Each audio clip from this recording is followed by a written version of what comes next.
اطاعت ہوتی ہے حکم کو ماننا، جب کوئی حکم آ گیا تو اس کو ماننا ہے، چاہے وہ آپ کو سمجھ آتا ہے یا نہیں، آپ نے اس حکم کو ماننا ہے۔ اور اتباع یہ ہے کہ آپ نے کسی کے کہے بغیر اس کے پیچھے پیچھے چل پڑنا ہے۔ کسی نے حکم بھی نہیں دیا کہ میرے پیچھے آؤ، مجھے فالو کرو، اور آپ اپنی محبت میں اس کے پیچھے پیچھے چلے جا رہے ہیں، جو وہ کہتا ہے آپ وہ کرے جا رہے ہیں، آپ اس کی ہر بات ماننے کو تیار ہیں۔ اور یہ سب کب ہوتا ہے؟ جب آپ کسی سے محبت کرتے ہیں۔ محبت کی زبان ہی آپ کو وہ باتیں بھی سمجھا دیتی ہے جو آپ کو کسی کی سمجھانے سے سمجھ نہیں آتی۔ دنیا میں جب بھی آپ کو کسی سے یا کسی کو آپ سے محبت ہوتی ہے تو وہ آپ کی خاموشی کی زبان بھی سمجھتا ہے۔ وہ بھی یہ بھی دیکھتا ہے کہ آج آپ چپ کیوں ہیں، آپ کا موڈ کیوں آف ہے، آپ کے چہرے کا رنگ کیوں بدلا ہوا ہے۔ وہ آپ کے ہر کیفیت کو سمجھتا ہے۔ لیکن اس کے برعکس اگر کوئی شخص آپ سے محبت نہیں رکھتا تو آپ اسے 10 دفعہ بھی کوئی بات سمجھائیں گے یا بتائیں گے تو وہ اسے بھول جائے گا، اسے یاد نہیں رکھے گا۔ محبت انسان سے بہت کچھ کروا لیتی ہے، اور جس شخص کو یہ شوق ہو کہ وہ اللہ کا محبوب بن جائے تو اسے چاہیے کہ وہ نبی کا اتباع کرے۔ جہاں کمی ہو ہمیں چاہیے کہ ہم اس کو پورا کریں۔ ہم نبی پاک صلی اللہ علیہ وسلم کے وہ ان تمام کاموں کو دیکھیں، وہ جو اپنی زندگی میں کرتے تھے، جو وہ کہتے تھے، یعنی حدیث جو انہوں نے حدیثیں بیان کی، اور سنت وہ کام جو انہوں نے کیے، ان سب کو دیکھیں، ان سب کا جائزہ لیں اور ہر وہ عمل کرنے کی کوشش کریں جو نبی پاک صلی اللہ علیہ وآلہ وسلم کیا کرتے تھے، اس لیے کہ ہم اللہ کے محبوب بن جائیں۔ اور ہم اس چیز کو ٹارگٹ اگر کر لیں کہ مجھے اللہ کا محبوب بننا ہے، مجھے اللہ کا محبوب بننا ہے، اگر ہمارے دل میں یہ خواہش جاگتی ہو تو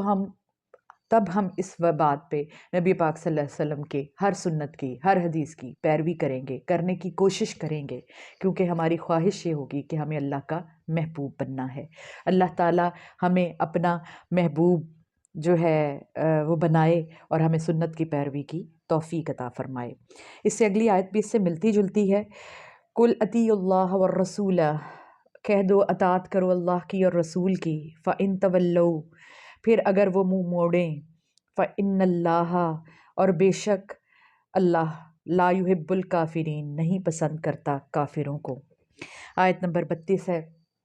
اس میں بھی یہی ارشاد ہو رہا ہے کہ پہلی بات ہو رہی تھی نبی کی اتباع کی، اور اب بات ہو رہی ہے اطاعت کی۔ یعنی اتباع تو ہے کہ آپ نے کسی فٹ سٹیپ کو فالو کرنا ہے، اس کے بغیر کہے کرنا ہے، محبت میں جیسے انسان کسی کے پیچھے چل پڑتا ہے اس کے بغیر کہے۔ اور اطاعت کیا ہے کہ جو حکم آپ کا محبوب آپ کو دے آپ اس کو مانیں۔ تو یہاں پہ کہا جا رہا ہے کہ اللہ اور اس کے رسول کی اطاعت کرو، اور اگر وہ منہ موڑیں، یعنی یہاں کافروں کی بات کی جا رہی ہے کہ اگر پھر بھی وہ منہ موڑیں تو بے شک اللہ تعالیٰ کافروں کو یا انکار کرنے والوں کو پسند نہیں کرتا۔ جو اللہ کی بات سے، اللہ کے محبوب کی بات سے انکار کرے گا تو بھلا اللہ اس کو کیسے پسند کر سکتا ہے؟ پھر اللہ اس کو سخت سے سخت سزا بھی دے گا اور اسے دنیا میں بھی رسوا کرے گا اور آخرت میں بھی اس کا کوئی پرسان حال نہیں ہوگا۔ تو اللہ تعالیٰ ہمیں انکار کی روش سے بچا کے رکھے اور اپنی اطاعت اور نبی پاک صلی اللہ علیہ وسلم کی اطاعت کی توفیق عطا فرمائے، آمین۔ آغاز ہو رہا ہے، ان اللہ اصطفیٰ آدم و نوحا، بے شک اللہ نے منتخب فرمایا آدم علیہ السلام کو اور نوح علیہ السلام کو، وآل ابراہیم، اور آل ابراہیم کو، وآل عمران، اور آل عمران کو، علی العالمین، اہل عالم کی رہنمائی کے لیے۔ اس آیت میں یہ ارشاد ہو رہا ہے کہ کن لوگوں کو پیغمبر کے طور پہ چنا گیا، جو اللہ کے پسندیدہ بندے تھے۔ ظاہری بات ہے اللہ نے کوئی خاص خوبیاں دیکھی ان بندوں میں، دیکھ کر ان کو پیغمبری کا رتبہ عطا کیا۔ تو یہاں فرمایا جا رہا ہے کہ اللہ تعالیٰ نے حضرت آدم علیہ السلام کو اور حضرت نوح علیہ السلام کو پیغمبر بنانے کے لیے چنا، اور اسی طرح آل ابراہیم کو، یعنی حضرت ابراہیم کے علاوہ ان کی اولاد میں سے، اور آل عمران کو، حضرت عمران علیہ السلام، حضرت عمران کی اولاد سے جو ہے لوگوں کو پیدا کیا، جن کو پیغمبری کے لیے چنا گیا۔ تو اس کے بعد اگلی آیت میں، آیت نمبر 34 میں ارشاد ہو رہا ہے، ذُرِّيَّةٌ بَعْضُهَا مِن بَعْضٍ، یہ اولاد تھے ایک دوسرے کی، واللہ سمیع علیم، اور اللہ ہر بات کا سننے والا اور سب کچھ جاننے والا ہے۔ آل ابراہیم دیکھیں، حضرت آدم کی اولاد میں حضرت نوح علیہ السلام تھے، اور آل ابراہیم ابراہیم کی اولاد تھے کو کہا جاتا ہے، اور آل عمران کی اولاد کو کہا جاتا ہے. یعنی ان میں سے اسی حساب سے اس آیت میں ارشاد ہو رہا ہے کہ ان میں سے بعض جو ہے وہ دوسرے پیغمبروں کی اولاد میں سے تھے. یعنی نسل در نسل جیسے سلسلہ چلتا ہے پیغمبری کا، اسی طرح ایک دوسرے کی نسل سے کچھ پیغمبر پیدا ہوئے. اور اللہ تعالیٰ بے شک ہر بات کا سننے والا اور سب کچھ جاننے والا ہے. پھر اس کے بعد آیت نمبر 35 ہے، جس میں ارشاد ہو رہا ہے ربی انی نظرتو، نہیں، ارشاد ہو رہا ہے اس قالت امرأتو، وہ اس وقت بھی سن رہا تھا جب کہا تھا امرأتو عمران کی عورت نے، ربی اے میرے رب، انی نظرت لکا، بے شک میں نے نظر مانی ہے تیرے لیے، ما فی بطنی، کہ جو کچھ میرے پیٹ میں ہے، محررن، وہ تیرے نام پر آزاد ہوگا، فتقبل منی، سو قبول فرما مجھ سے، انک انت السمیع العلیم، بے شک تو ہے ہر بات کا سننے والا، سب کچھ جاننے والا. تو اس آیت میں ارشاد ہو رہا ہے، یہ اب ایک حضرت مریم کے پیدائش کے واقعے کی طرف اشارہ آ گیا. سورت کا نام بھی آل عمران ہے، یعنی ٹاپک عمران کی آل یا عمران کی اولاد ہی اس کا ٹاپک ہے اس سورت کا. تو پہلے ہم نے سورہ فاتحہ پڑھی جو قرآن پاک کی اوپننگ سورت تھی. اس کے بعد ہم نے سورہ بقرہ پڑھی جس میں گائے کے بنی اسرائیل اور گائے کا بار بار ذکر تھا. بقرہ عربک میں گائے کو کہا جاتا ہے. اور اب آل عمران جو ہے اس میں حضرت مریم اور ان کی اولاد جو حضرت عیسیٰ علیہ السلام پیدا ہوئے، اور ان کی آگے سے جو بھی باتیں تھیں ان کے بارے میں ریفرنس ہے، اس لیے اس سورہ کا نام آل عمران رکھا گیا، یعنی عمران کی اولاد. اچھا، تو اس میں یہ کہا کہ جب یہ اس واقعے کی طرف اب اشارہ کرتے ہوئے کہا جا رہا ہے کہ جب عمران کی عورت نے کہا تھا کہ اے میرے رب، بے شک میں نے نظر مانی ہے تیرے حضور کہ جو بھی میرے پیٹ میں بچہ ہے، یعنی ابھی بچہ پیدا نہیں ہوا تھا، وہ نہیں جانتی تھی کہ بیٹا ہے یا بیٹی، لیکن انہوں نے کہا جو بھی میری اولاد ہوگی میں نے یہ نظر مانی ہے کہ میں اسے تیرے سپرد کر دوں گی، محررن، وہ آزاد ہوگی تیرے نام پر. اس کا مطلب یہ ہے کہ وہ اللہ کے کام کے لیے مخصوص میں اسے کر دوں گی، اور میں اپنا اس سے کوئی کام نہیں لوں گی. وہ اللہ کی صرف عبادت کرنے والا ہوگا یا ہوگی، اور وہ سارے جو ہے میرے کسی کام نہیں، میں اپنے کام کے لیے اسے نہیں رکھوں گی. اور کہا جاتا ہے کہ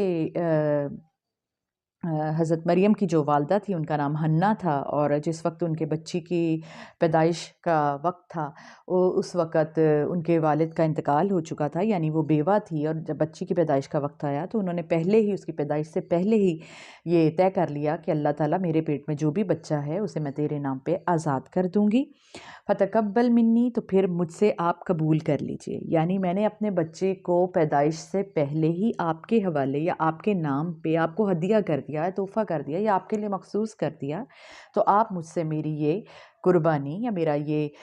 جو ہے تحفہ وہ قبول کر لیں. اور بے شک آپ ہی ہیں جو ہر بات کے سننے والے ہیں اور ہر ایک چیز کا جاننے والے ہیں. بے شک اللہ تعالیٰ کی ذات کے علاوہ کوئی بھی نہیں ہے، ان کو یہ بھی پتہ ہے کہ کیا پیدا ہونے والا ہے، کیا جو ہے نہیں ہے. اور کوئی بندہ اگر خلوت میں، تنہائی میں اپنے اللہ سے دعا کرتا ہے کہ یا اللہ میرے پاس جو بھی بچہ ہوگا وہ میں اسے تیرے نام پہ کر دوں گی مخصوص، تو یہ بات بھی اللہ ہی سن رہا تھا، کوئی اور نہیں جانتا تھا اس کے بارے میں. تو اس طرح انہوں نے اپنے اللہ سے یہ بات کی اور اللہ سے یہ وعدہ کیا کہ جو بھی بچہ یا بچی میرا ہوگا وہ میں اسے تیرے نام پر کر دوں گی، وقف کر دوں گی.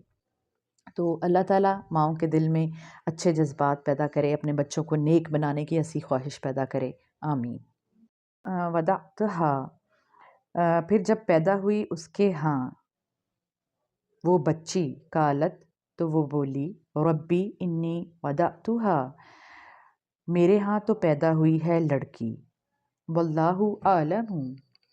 جبکہ اللہ ہی خوب جانتا ہے، بما ودعت، کہ اس نے در حقیقت کیا جنا ہے، وَلَيْسَ الذَّكَرُ، اور نہیں ہے کوئی لڑکا، کالانثیٰ، اس لڑکی جیسا، وَإِنِّي سَمَّيْتُهَا مریم، اور میں نے نام رکھا ہے اس کا مریم، وَإِنِّي، اور میں، أُعِيذُهَا، پناہ میں دیتی ہوں اسے، بکا تیری وذریتہا اور اس کی اولاد کو بھی من الشیطان الرجیم شیطان مردود سے بچانے کے لیے۔ اب جب ولادت ہو گئی ان کے گھر، بی بی حنہ کے گھر جو ولادت ہوئی تو ان کے ہاں بچی پیدا ہوئی۔ تو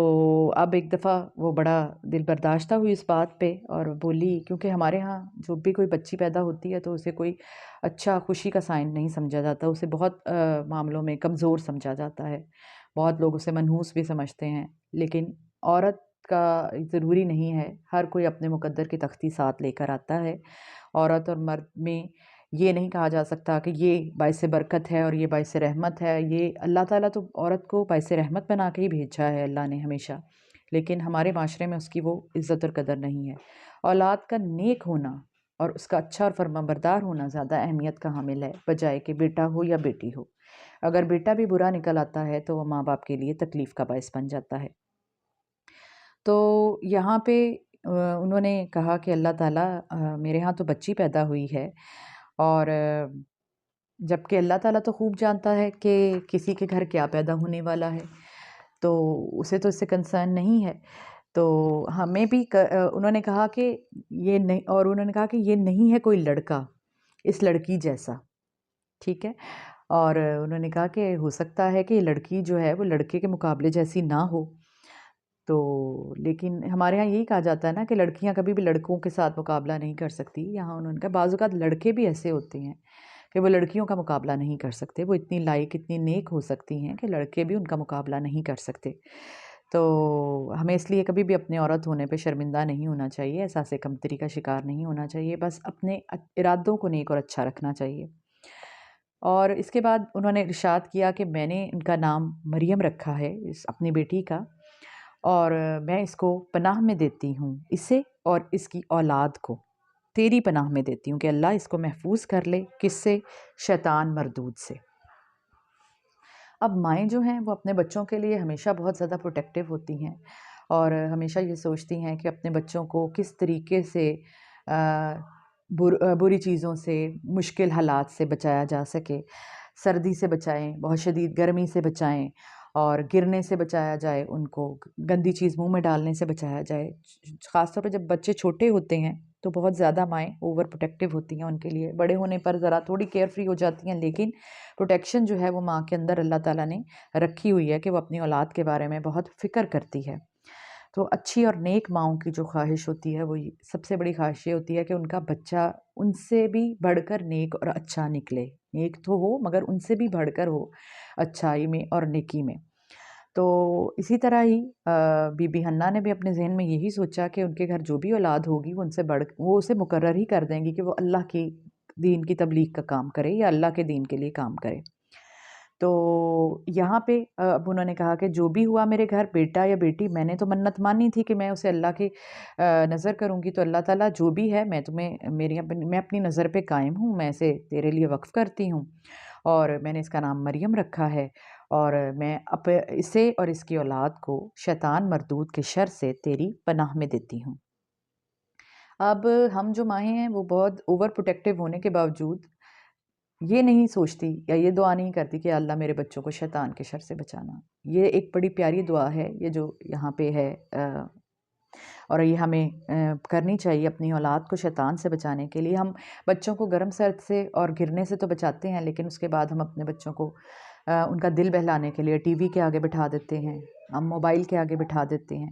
یہ وہ سب چیزیں ہیں جو ہمارے بچوں کو شیطان کے ساتھ جوڑ دیتی ہیں، اور اس میں شیطان جس طرح چاہے ان کے اوپر ایکٹ کر سکتا ہے۔ پھر ہمارے بچے ہماری ہی بات نہیں سنتے۔ ان چیزوں کی ایڈکشن کے بعد وہ سب سے پہلی بات یہی ہوتی ہے کہ ہمارے بچے ہماری ہی بات نہیں سنتے۔ تو جو اچھی اور نیک مائیں ہوتی ہیں وہ اپنا سارا وقت اپنی اولاد کو دیتی ہیں اور اس کو اس طریقے سے خراب ہونے سے یا شیطان کے پاس جانے سے روکتی ہیں اور اللہ کی مدد طلب کرتی ہیں۔ تو یہ بچوں کی تربیت میں ایک بڑا اہم کام ہے کہ ہم ان کو شیطان کے شر سے بچائیں، اور اس کے لیے ہم انہیں ٹی وی کا زیادہ سے زیادہ استعمال یا ان موبائل کے زیادہ سے زیادہ استعمال سے بچائیں، اور یہ بہت بچپن سے یہ چیزیں ہونی چاہیے۔ بڑے ہو کے تو بچے پھر تھوڑے اپنے انڈیپینڈنٹ ہو جاتے ہیں اور بات نہیں سنتے، چھوٹے لیول پہ جب ان چیزوں کا خیال کیا جائے گا اور ان کو اچھائی اور برائی کی تمیز ہوگی تو یہ بات زیادہ بہتر ہوگی۔ تو اللہ تعالیٰ ہماری اولادوں کو نیک بنائے اور شیطان مردود کے شر سے بچائے، اور اللہ انہیں اپنی پناہ میں لے کر رکھے، آمین ثم آمین۔ فتقبلها، پس قبول فرما لیا اس لڑکی کو، ربها، اس کے رب نے، بقبول حسن، احسن طریقے سے، وانبتها، اور پروان چڑھایا اسے، نباتن حسنا، بہترین انداز سے، وکفلها، اور سرپرست بنا دیا اس کا، زکریا علیہ السلام کو، کلما، جب کبھی، داخل ہوتے، علیہا، اس کے پاس، زکریا علیہ السلام، المحراب، محراب میں، وجدہ، موجود پاتے، اندہا، ان کے پاس، رزقا، کھانے پینے کا سامان، قولا، کہتے، یا مریم، اے مریم، انا لکی ھذا، کہاں سے آیا یہ تیرے پاس؟ قالت، وہ کہتی، ہوا یہ، من عند اللہ، اللہ کے ہاں سے ہے، ان اللہ، بے شک اللہ تعالیٰ، یرزق، رزق دیتا ہے، من یشاء، جسے چاہے، بغیر حساب، بے حساب۔ اس آیت مبارکہ میں حضرت مریم کی پیدائش کے بعد کے واقعے کا ذکر آ رہا ہے۔ ہم نے جیسا کہ آیت نمبر 34 میں پڑھا، 34-35 میں ہم نے پڑھا کہ حضرت مریم کی والدہ جو تھی، جن کا نام قرآن پاک میں تو مینشن نہیں ہے لیکن حضرت حنہ بتایا جاتا ہے، اور ان کے والد جو ہے عمران تھے، جو کہ صالحین میں تھے اس وقت بھی، تو ان کے خاندان کو چنا گیا کہ وہاں پہ حضرت مریم کی پیدائش ہو۔ تو ان حضرت عمران کی وفات ہو چکی ہوئی تھی، اور ان کی جو بیگم تھی، انہوں نے، وہ بھی ایک نیک عورت تھی، انہوں نے یہ منت مانی کہ یا اللہ، میرے پیٹ میں جو بھی بچہ ہے میں اسے تیری عبادت کے لیے مخصوص کرتی ہوں۔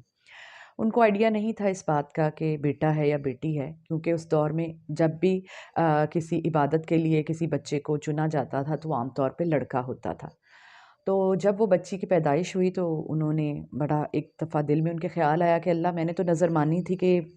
میرا جو بچہ ہوگا وہ میں تیرے لیے نظر کروں گی، لیکن یہ تو لڑکی پیدا ہوئی ہے، اور تو بہتر جانتا ہے کہ تو مجھے کیا دینے والا تھا، تو لیکن میں اپنی نظر کو اسی طرح ہی پورا کروں گی، میں اس لڑکی کو بھی مخصوص کر دوں گی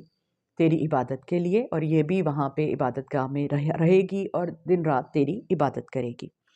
تو اور انہوں نے بتایا پھر اس کا کہ ان کا نام مریم رکھا گیا، اور انہوں نے اللہ سے دعا کی کہ اللہ تعالیٰ، میں اپنی بیٹی کو شیطان مردود کے شر سے بچانے کے لیے تیری پناہ میں دیتی ہوں، اس کو اور اس کی اولاد کو۔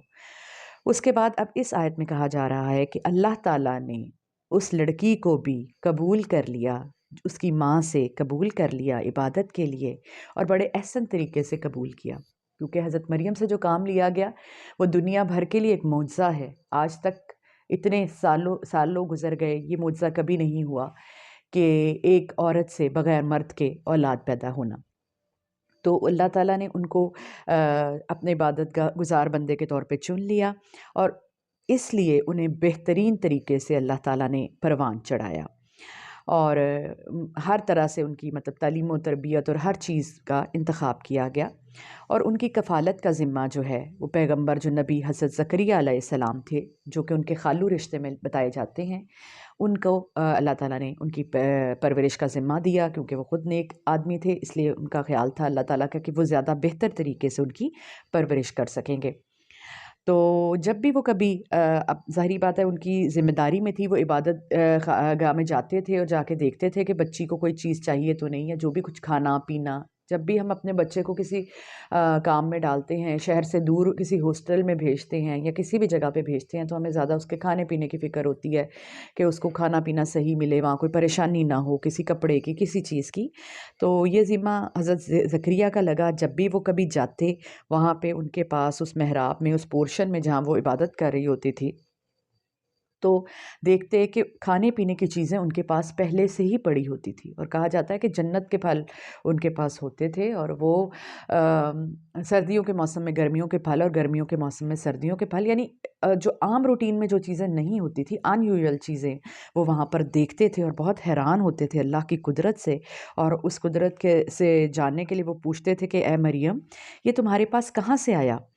تو وہ آگے انتہائی عاجزی سے جواب دیتی کہ یہ اللہ کے ہاں سے آیا۔ تو کیونکہ جب اللہ تعالیٰ کسی بھی انسان کی پرورش کا ذمہ لے لیتا ہے، یا جو انسان ان کی ماں نے توکل کر کے اللہ پہ بھروسہ کر کے اپنی بچی کو اللہ کی نظر کر دیا، یہ سوچے سمجھے بغیر کہ وہ بچی ہے، اس کو کن مشکل حالات کا سامنا ہوگا، جیسا کہ ہم لوگ پریشان ہوتے ہیں، تو جب ہم پورا توکل کر کے بھروسہ کر کے اللہ پہ کسی بچے کو اللہ کے سپرد کرتے ہیں، تو پھر اللہ تعالیٰ اس کی پرورش کا اور ساری چیزوں کا ذمہ خود لیتا ہے۔ اسی طرح حضرت مریم کے طور پہ بھی اللہ نے کیا کہ وہاں ان کی تمام چیزوں کا، ضرورت کی چیزوں کا سامان ان کے پاس موجود ہوتا تھا، جو غیب سے اللہ تعالیٰ ساری چیزوں کا بندوبست کرتا تھا۔ تو آگے یہی ارشاد فرمایا جا رہا ہے کہ بے شک اللہ رزق دیتا ہے من یشاء، جسے چاہے۔ اللہ کے لیے اللہ نے رزق کا ذمہ اپنے پاس رکھا ہے، اور وہ جسے چاہے بغیر حساب کتاب کے بے تحاشا رزق دیتا ہے۔ تو یہ اللہ کے معجزوں میں یہ بھی ایک معجزہ تھا۔ اس کے بعد آیت نمبر 38 ہے، جس میں کہا جا رہا ہے ہنالک دعا زکریا ربہ، اس موقع پر دعا کی زکریا علیہ السلام نے اپنے رب سے۔ اب حضرت زکریا علیہ السلام نے جب یہ سب کچھ دیکھا کہ ان کے پاس اللہ کی قدرتیں اس بچی کے پاس ظاہر ہو رہی ہیں، اور اس کے اخلاص اور اس کی عبادت سے متاثر ہوئے، اور انہوں نے اس جگہ پر اپنے اللہ سے دعا کی کہ کیونکہ ہم بھی مطلب جب کسی بزرگ ہستی کے پاس جاتے ہیں جو بھی ہے، اور ہمارا ایمان اس وقت مضبوط ہوتا ہے جب ہم دیکھتے ہیں کہ اللہ اس کے لیے وسیلے پیدا کر رہا ہے، تو ہمارے دل میں بھی نرمی آتی ہے، ہمارے دل میں بھی اخلاص پیدا ہوتا ہے، اور ہم بڑا مگن ہو کے اللہ سے دعا کرتے ہیں، اور ایسی حالت میں جو دعا ہوتی ہے وہ بھی اللہ تعالیٰ قریب ہو کے سنتا ہے۔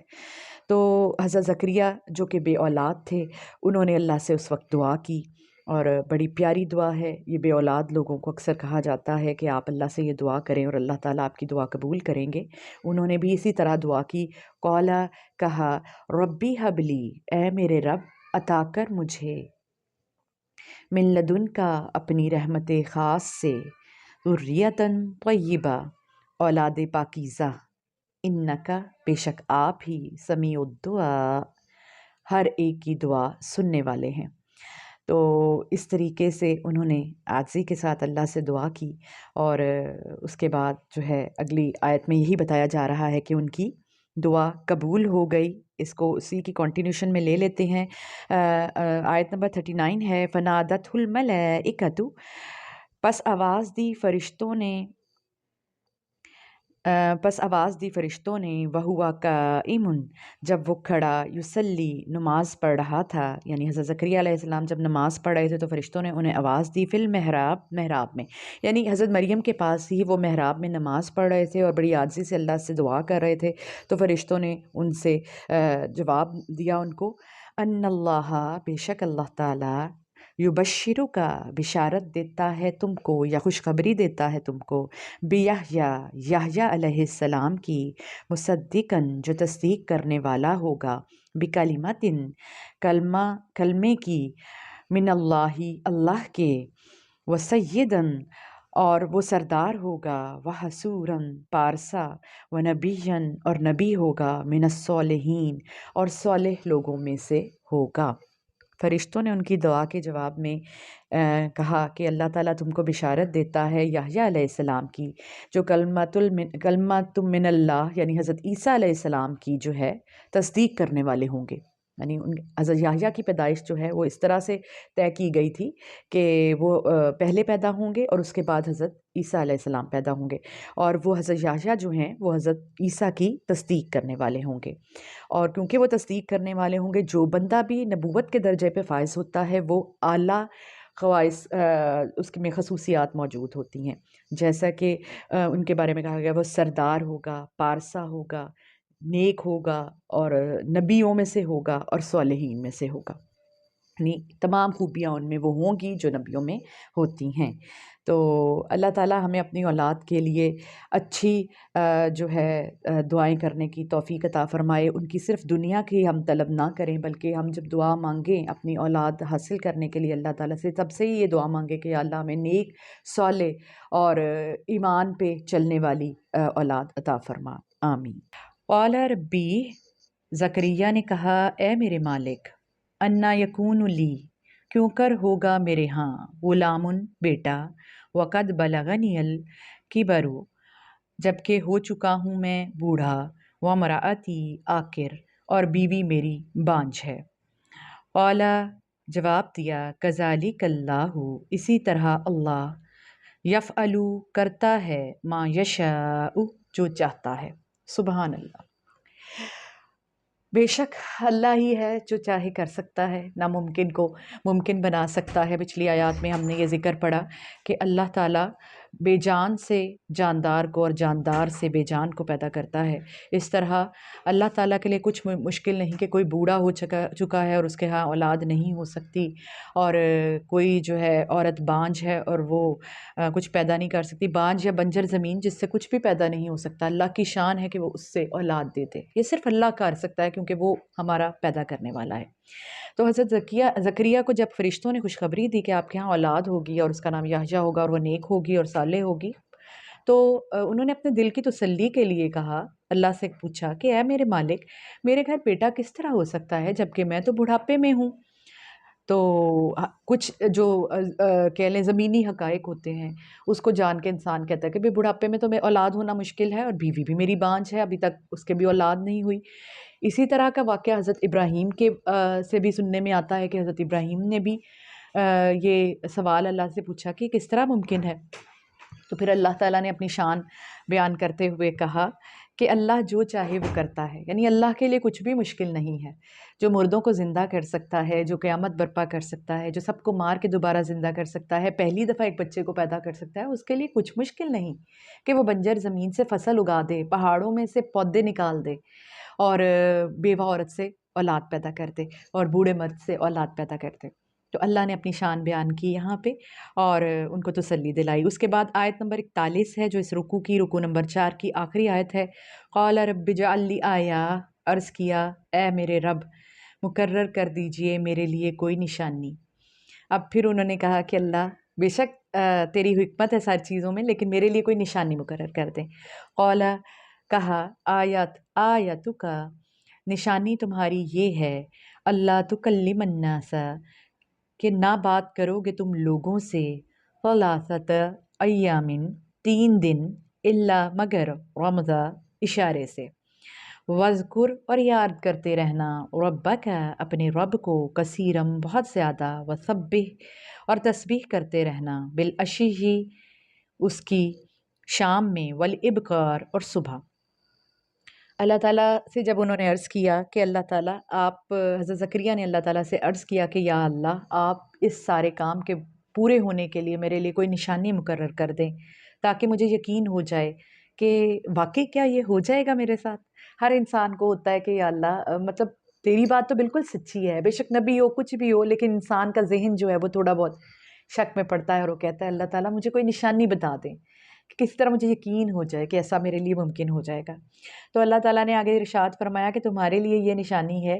کہ تم 3 دن تک، 3 دن اور رات کسی سے بات نہیں کرو گے، لوگوں سے بات نہیں کرو گے. اگر کوئی تم سے ہم کلام ہو تو اشارے سے جواب دینا،